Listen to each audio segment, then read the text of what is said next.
Welcome back. The news came like a bolt out of the blues for university students who were preparing to take their examination. Even the Academic Staff Union of Universities, ASUU for short, did not give any warning at all.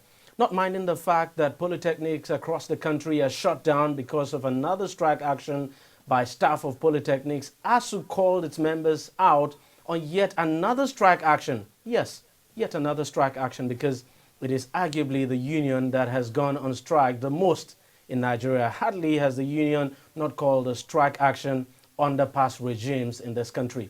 This time, the powerful union says the failure of the federal government to implement a memorandum of understanding it signed with the government is to blame for the latest action. Somehow, it seems strike action is the only language the government understands. For now, though, academic activities in public universities across the country have grounded to a halt. Students are beginning to leave for home, not knowing when the strike will be called up. It's really a bad time for some who were just about to begin their exams before the strike began. Take a listen now to what some of the students have been saying.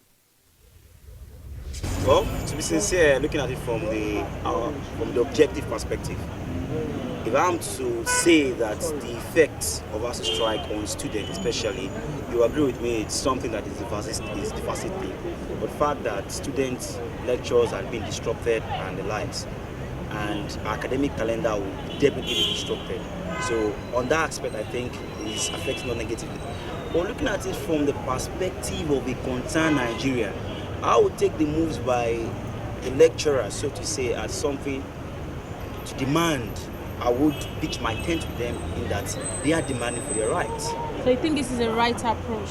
Well, you agree with me that in every society and in every environment, there are different approaches to address different issues. The only language the government of the Federal Republic of Nigeria understands is strike actions. Although when you look at the fundamental aim, as I heard them say, they say it's to promote educational institutions to enhance infrastructure as for the institutions. Yeah, although the ideas are lofty, but the issue now is that the sacrifices to be made. For instance, now, as law students, final year students are meant to go to law school very soon, and as a result, they're meant to do their final exam even before the university as a whole begins its exam. This definitely would no doubt affect them, and I don't think the law school would understand the fact that universities have to go on strike or have to stop. So what I'm saying in essence is that, yeah, there is a lofty goal to be attained, but it's going to be injurious to some other interests. And should they not make it at this point in time to the law school, it's like a delay waiting for probably another year or something. So in my view, as much as I think the strike is necessary, but I think it's a matter of balancing interest. And more importantly, I think these lecturers, and so they are also advocating their own interests. And as much as they are advocating the interest of the universities at large, but they are also advocating, but they should balance the interests. Because in everything you do in life, you balance interest. And looking at the utilitarian principle, you choose the one that is more beneficial. That's my view. I think the strike is coming at a time when it's not supposed to be, because right now, less than 30 days to our second semester exam, and we are all in the mood of preparation, and so I think the strike will just as in destroy so many things, having prepared, ready for the exam, and considering the fact that our final year students, they are preparing to write their exam so that they can proceed to the Nigerian law school. So I think the strike shouldn't be at the time now. Quite sad indeed. Joining me now on the program is Dr. Oghenekaro Ogbinaka. He is the chairman of the University of Lagos chapter of ASUU. Dr. Ogbinaka, thank you very much for coming on the program.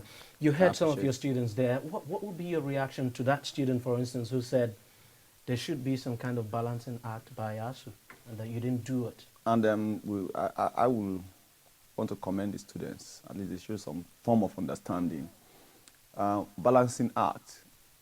A few of the students will not appreciate... Students getting ready to take their exam, final exam? We're going to encapsulate all that.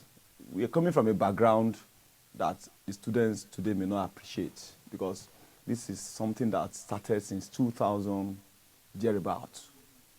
This is the second agreement we are entering with the government. We had one in 1999, and we had all these struggles.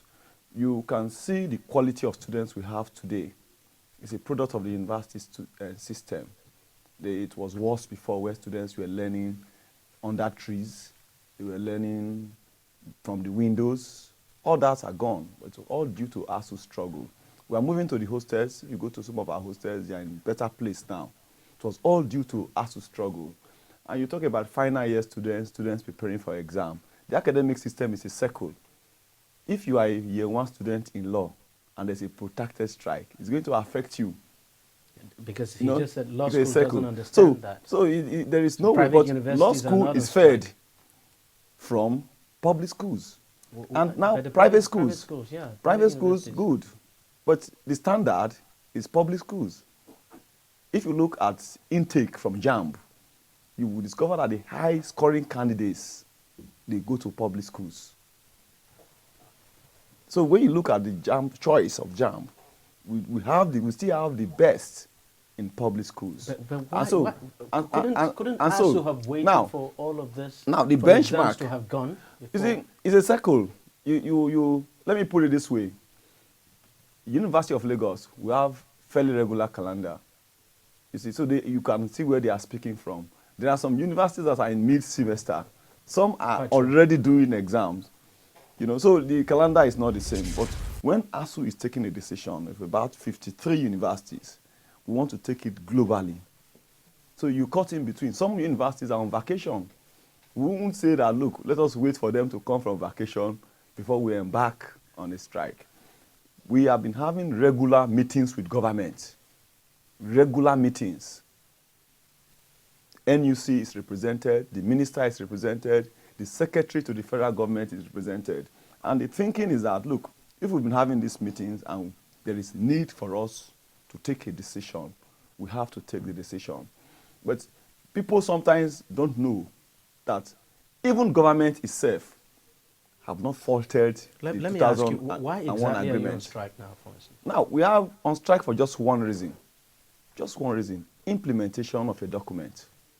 The 2001 federal government agreement. Now, when we called off the strike in December 2011, it was based on the fact that the government said that, look, this is let us look at the short run and the long run of this document. And both parties sat down and came out with a memorandum of understanding that within the short run, we're going to do the following. Within that short run, government did only one thing, which is changing the law of professors retiring at the age of 70, at the age of 70, which was actually a sacrifice the union made. Because at the age of 65, a professor is supposed to collect his salary for life. But we now said, if we are going to save the university system, we should retain these people to provide academic leadership for the faculties.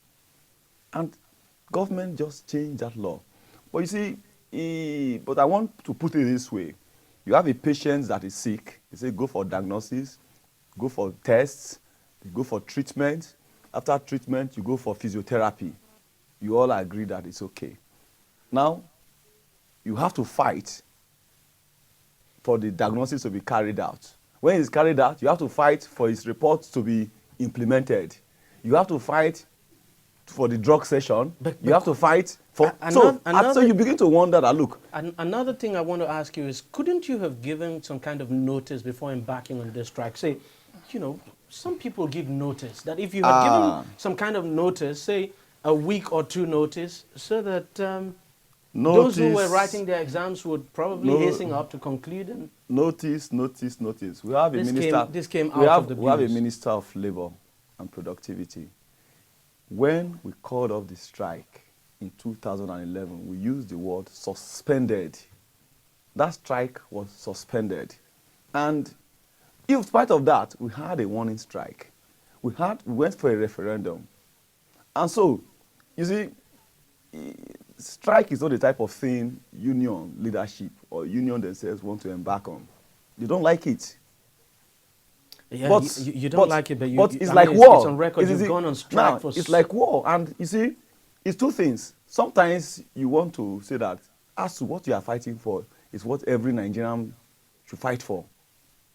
But this is our sector. If other people want their sector to be destroyed, definitely not the university sector. What exactly And would so make you call off the strike now? this strike, there is some minimum which we have at Yeah, the MOU. the at the minimum, MOU, that's it. we It's- want that MOU to be sincerely implemented. What is the minimum? Now, the minimum is, they are all stated in the MOU that the government should systematically move to 26%, the minimum benchmark provided by UNESCO for education.